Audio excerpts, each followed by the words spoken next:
Hi, everybody, and welcome. We have a great show for you today, Inspiring Women Leaders. We are going to be joined by unique guest, Voviette Morgan, the special agent in charge of the FBI in Los Angeles, and Jennifer Povlitz, Western Managing Director of the #1 wealth management company in the world. They are spectacular and they will inspire you.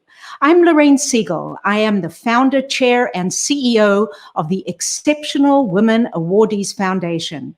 Our mission is to enable high potential, high-level women to rise in their careers. We make successful people even more successful.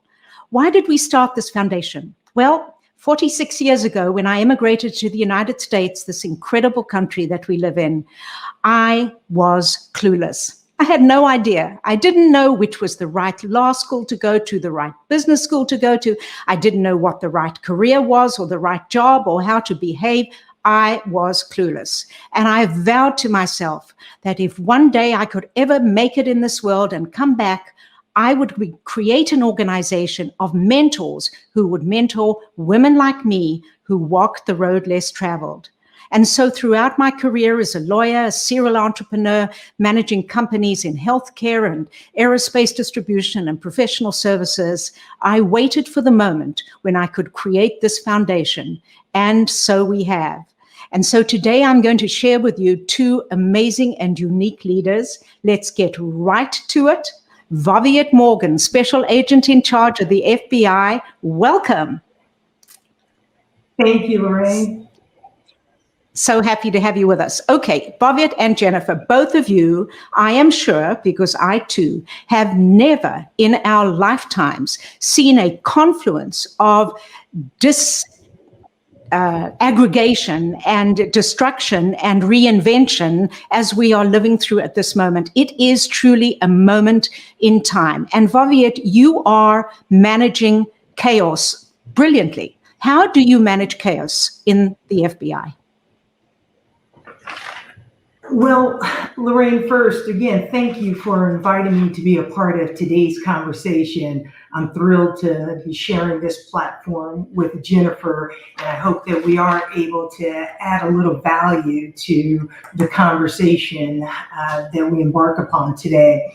But when you talk about leading in chaos and which strategies do you apply, I think it's interesting for me and the FBI is that chaos is our day-to-day activity, is that we deal in crises on a day-to-day basis.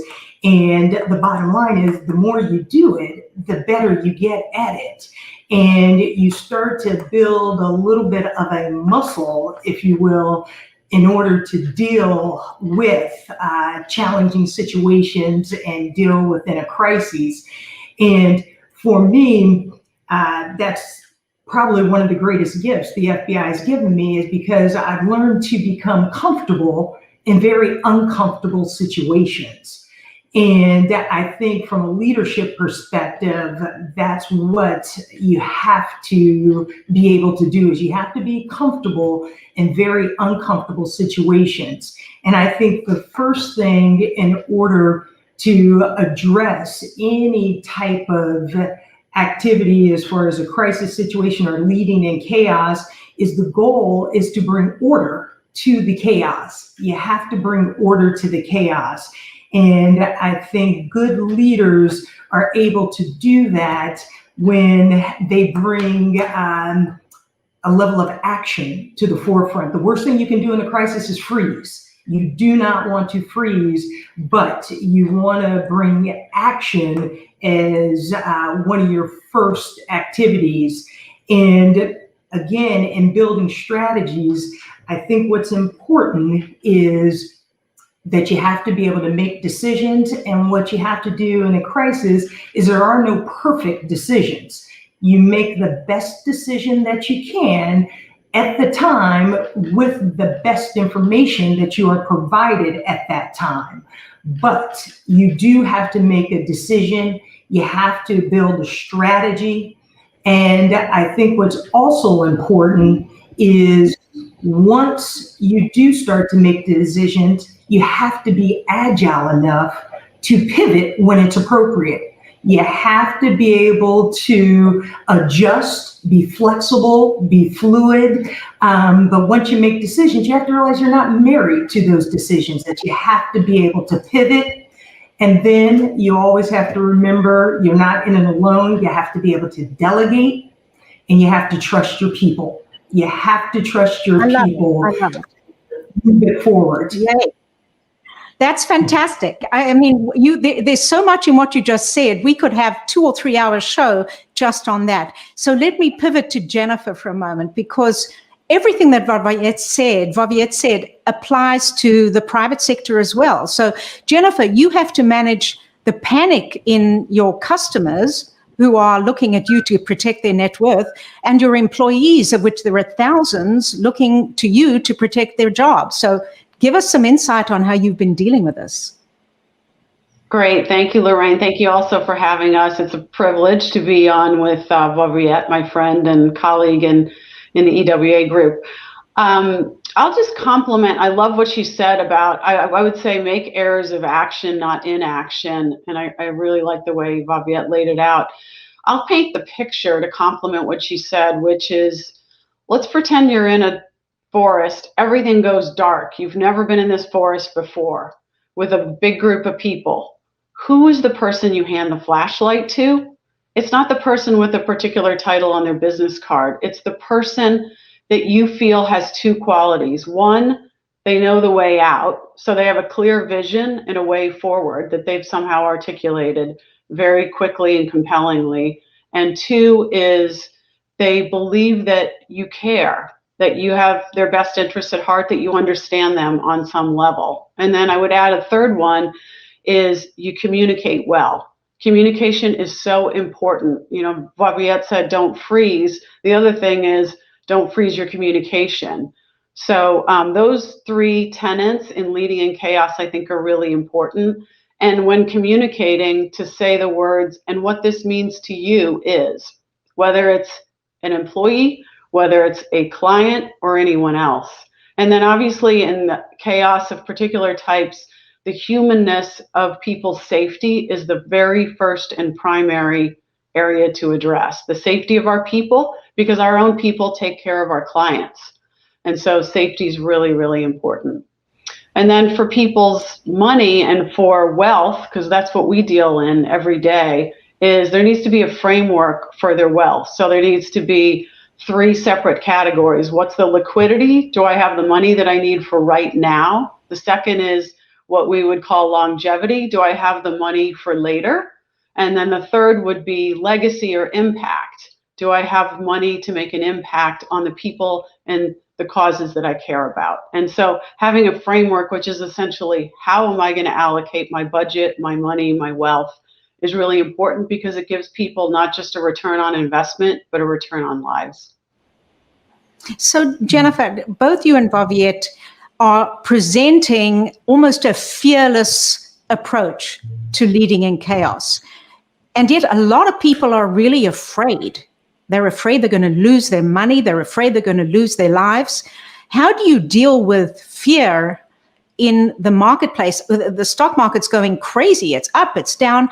Jennifer, how do you deal with people's fears? Well, one, the most important is listen, understand, acknowledge, understand what's behind the fear. Is it fear of loss? Is it fear of lifestyle? Is it fear of some relationship? Is it fear of career? Whatever their fear is, understand and empathize and identify with it. And then it's really important to let them know the safety. So in terms of the wealth, we've laid out this framework for you. We've put a plan and a strategy together for you. Things will go up and down, but that strategy doesn't necessarily change based on the ups and downs. It could, but readdressing that. And then in terms of communication broadly, in terms of leadership, I think it's really important to think through a communication strategy where you have one-to-one, you have one-to-many, and then you can also have influence through small group dialogues, 4, 5, 6, 8 people. So those three ways, and thinking through in advance, how am I going to use communication for impact, for calmness, for influence, individually with high priority people, one to many, and then small groups. And then in terms of people and their wealth and clients, letting them know the safety of your firm, letting them know that where things are, and again, back to communication. But really, as a leader, and whether you're handling people's lives or handling their money or both, put your own oxygen mask on first. Make sure that you've allocated the energy that you need, the resources that you need, the relationships you need to support yourself as a leader, and time and balance of time. Those are the most precious resources that we have. And putting our own oxygen mask on first is really important. Yeah, I love that. Voviette, you actually send your people into harm's way. That is a humongous responsibility for you as the special agent in charge. How did you get your head around that? Well, I don't know if you ever get your head around it completely.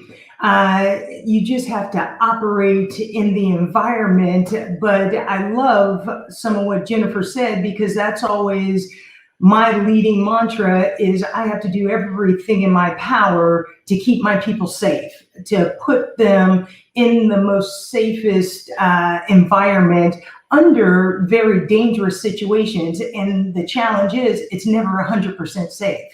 There's always a level of risk involved. And again, you just have to own that risk, do all your due diligence, and then you just have to let your people and their level of subject matter expertise, you have to let them do what they do. You know, when you have a bunch of racehorses, you have to let them run. And you just have to move forward. But a little bit of danger and risk is unfortunately a part of our day-to-day engagement. Yeah, I can see that. So just pivoting a little bit, both of you are leaders who obviously are women, and you're in industries that are not particularly open to that many women, or certainly have had not many women leaders. I'd love to hear from you a little bit, Jennifer. How have you managed that in your life and to be so successful? And did you dream about being in wealth management when you were a little girl? Maybe not too little, but I do have my grandmother to thank for teaching me how to read the Wall Street Journal. So it did start at an early age. Well, I think about this, whether you're a person of color, a woman, someone where you feel like you're, everyone isn't exactly like you. And that's obviously a topic in today's world. The one thing I always started with is trying to figure out, how do I make other people comfortable with me? Take a responsibility to start with. Is how do I understand them, listen to them, learn from them, make them comfortable with me. Two is I went back to the one-on-one. One-on-one impacts people's relationships and decisions and helps open doors.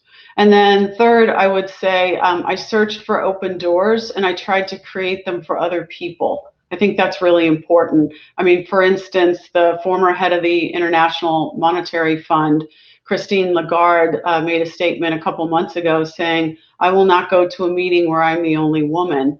And she's really trying to create open doors for other people. So it's a positive. So search for open doors, create them for other people. And then, an expression that I've been accused of, but I think it's good, which is grit with grace. If I'm abrasive, I'm not persuasive, then I'm too gritty. But if I'm too gracious, then I don't help push things forward for other people and for the mission and the cause of what I'm working toward or the organization. So create open doors for other people, one-on-one influences relationships, and grit with grace.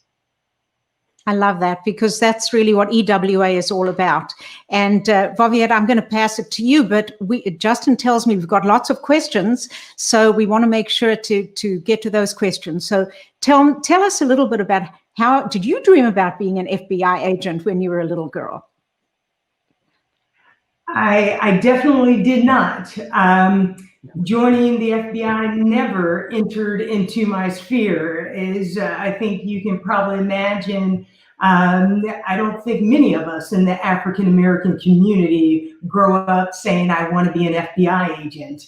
But I had the luck and the great fortune of just being out socially one evening with a bunch of friends, bunch of girlfriends actually, and at the table next to us was a group of gentlemen. As you can imagine, as the evening progressed, our two tables kind of started to merge, and as fate would have it for me, interestingly enough, all of those guys at that table, they were all federal agents, unbeknownst to all of us. They were just spending some time together after work, and they were all federal agents, a couple of FBI agents, a couple of Secret Service agents, DEA agents, etc. But I ended up befriending one of them, and it was fantastic because we became friends. We got to know each other, and as he got to know me, he one day just said, "You should join the FBI," and it was, let's say, history from there. But never thought of joining the FBI. But that's when it's great, when you keep your options open, when you make kind of good judgment decisions as you grow up and as you enter into adulthood. And the bottom line is you want to be able to take advantage of any opportunity that presents itself. And when you first hear it, no matter how crazy it may sound, but one of the best decisions I made, and here I am 23 years later. So yes, a little bit of fate on my end, but never thought about joining the FBI as a child.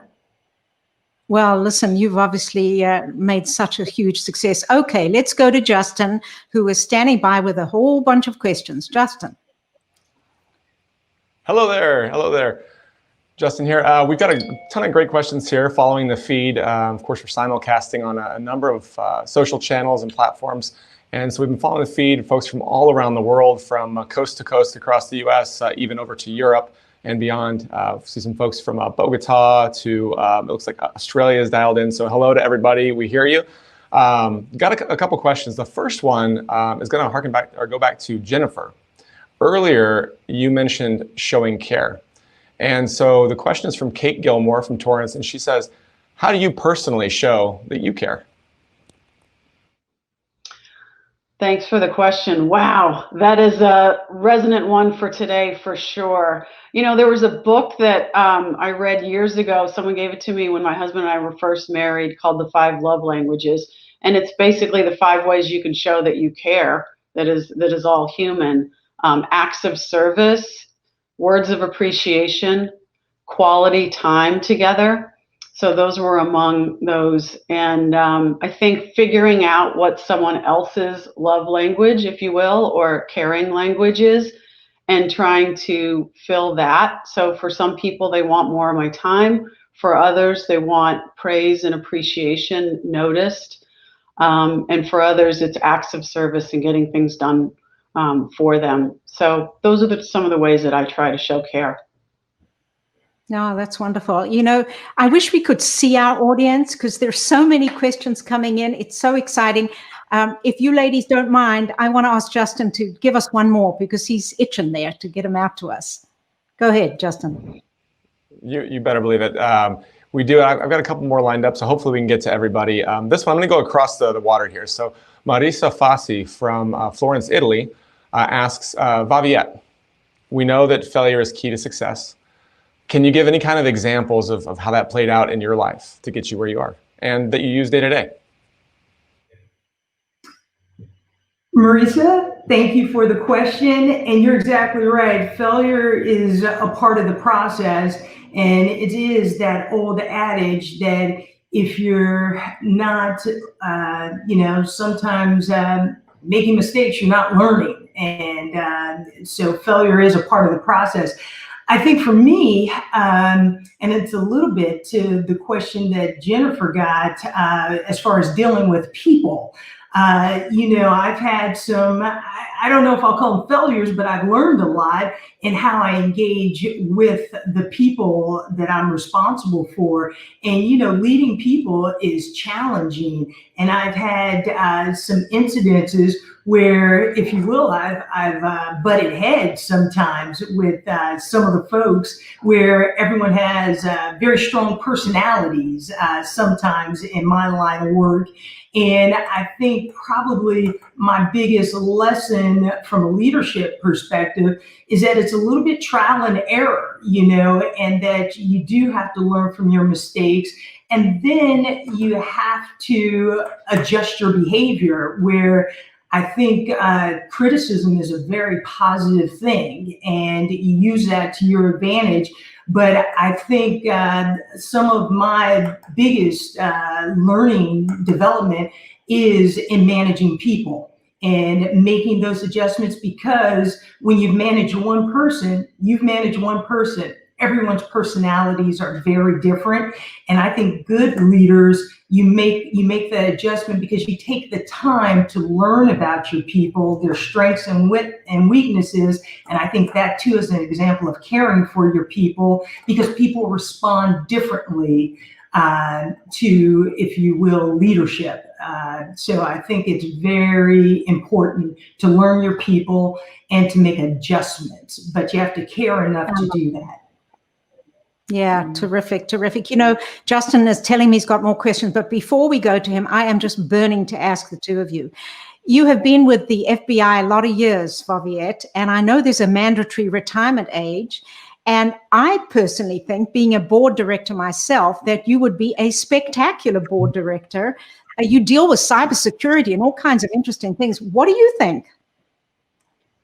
Well, I love it. I think I would have an interest in that, because Lorraine, you're not the only person that has brought that to my attention, and you're exactly right. I hope I could add value in that type of environment, because over my 23 years, I have gotten a lot of broad-based operating experience on how to run a pretty large-scale operation, from everything top to bottom, personnel, business operations.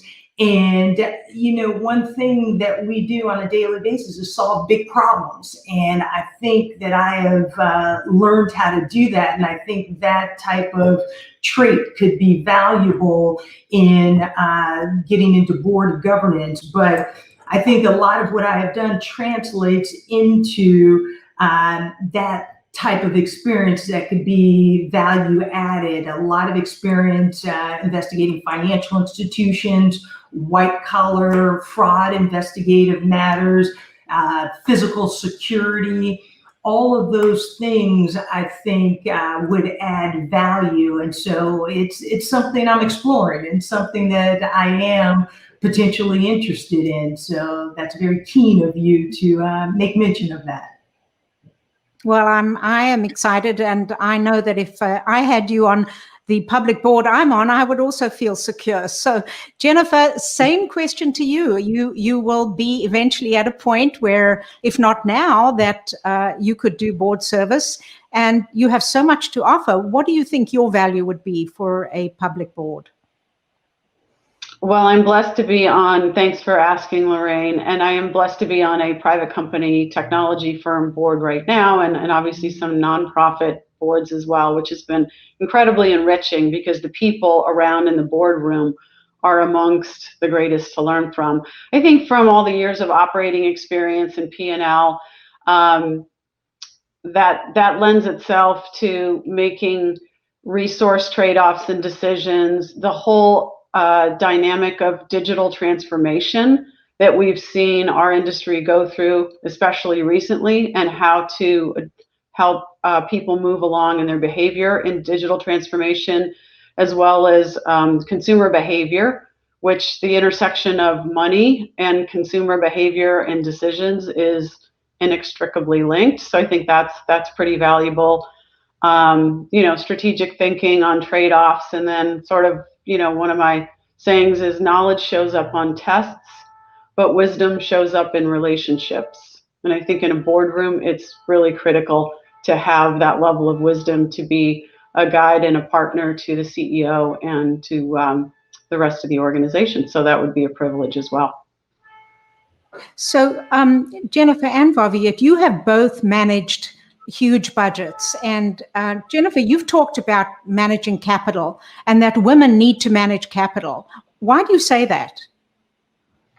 I think it's really important. It's one of my passions is to help. I was privileged to speak at the Barron's Women's Conference keynote, and the topic I picked was helping women oversee more capital, whether you're a woman or a man. Your own capital, number one, because it's the fastest growing group of wealth is women in this world. So that's one, taking financial literacy seriously yourself to manage your own capital. Two is taking the hard road. This is about the road less traveled, the show. And there are very few women running P&Ls percentage-wise. So I'd love to see that increased because that's bigger decisions and that's more capital allocated with women and men together. And then the third group, besides leadership, would be entrepreneurs and capital to women entrepreneurs. So I think all of those are great ways where we can help other women have that experience. Oh, I think that's so important. And Voviette, you manage a very big budget with tons of employees. You have joined the EWA, which is 90% businesswomen and 10% women from the public sector. What has been the value for you in being in this group from that point of view? Well, I think big picture, it's been such a value of really being around women like-minded, where everyone has a level of passion for what they do. And it's funny because I don't really make the distinction between the private or the public sector engagement. It's just phenomenal to be around women to have that camaraderie where everyone is making a difference. Everyone, if you will, is an impact player in their arena. And I love being surrounded by that. And that's what EWA has afforded me, that opportunity to get out of my comfort zone of law enforcement and the public sector, the government sector, and engage more with, great women who are doing phenomenal things in the private sector. But it's more at the core of who all these women are, that they are trailblazers and really leading the way and making a difference. So I've really enjoyed that. Oh, that's fabulous. And Jennifer, in terms of your experience with EWA?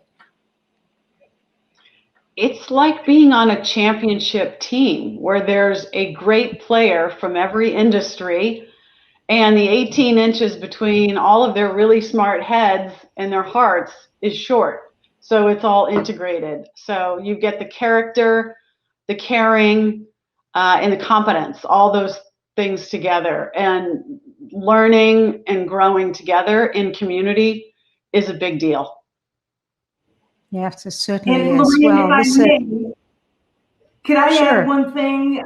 I was listening to Jennifer, and I think we both too, as we've, I think, talked about it, is getting together, and it's a safe environment. It's a safe environment to have just some wonderful dialogue where we can talk about the good, the bad, the ugly, if you will. And I think that's important, and that's the uniqueness and specialness of the EWA. I agree with you. And certainly I learn something every day. And every time we get together as a group, we learn something. And, there are amazing men that support us as well. And we want to make sure to give a shout out to them, because you cannot applaud with one hand in the marketplace. It's always working together in a multi-gender and very complex environment. So the two of you are spectacular guests. I wish we had a lot of time left. I want to thank you, Voviette, for taking your time. I know how busy you are right at this very moment, and I thank you for giving us your time today. Thank you. It was a privilege to be with you today, Lorraine. Thank you very much for the invitation. You're so welcome. And Jennifer, you are such a superstar in your industry, as is Voviette. And I know you are busier than anything. This is not a time to be sitting around. So I really appreciate your giving us your time and your insights today as well. Thank you. It's been a true pleasure to be with both of you and with our guests. Thank you. And I apologize to all of you who have asked incredible questions, and I wish we could spend much more time with you today. My desire would be to have multiple hours, and what we'll do is maybe we'll invite these amazing guests back to hear more of their insights. But do not fear, we have an amazing show scheduled for you coming up on July the 6th. We will be interviewing two amazing women during that show. The first one is Linda Lowray. Linda is the former CEO of Giorgio Beverly Hills. Do you remember that fragrance? It was one of my favorites. And Fredericks of Hollywood, and she is now the CEO of Enjoy Global, which is a culture change company, very, very important nowadays. Our other guest on July the 6th will be Janelle Beeler. Janelle is the Senior Vice President of Adecco, which is a 12 billion global staffing company. They're going to talk to us about the amazingly turbulent times we are in, about how to do turnarounds, about how to find a job and dig ourselves into out of the hole that we're in from the pandemic and into a growth cycle. So please join us then. And I leave our audience with one challenge for you, and that is, how do you lead in turbulent, chaotic times? Look forward to seeing you on July 6th, everybody. Thank you for being with us.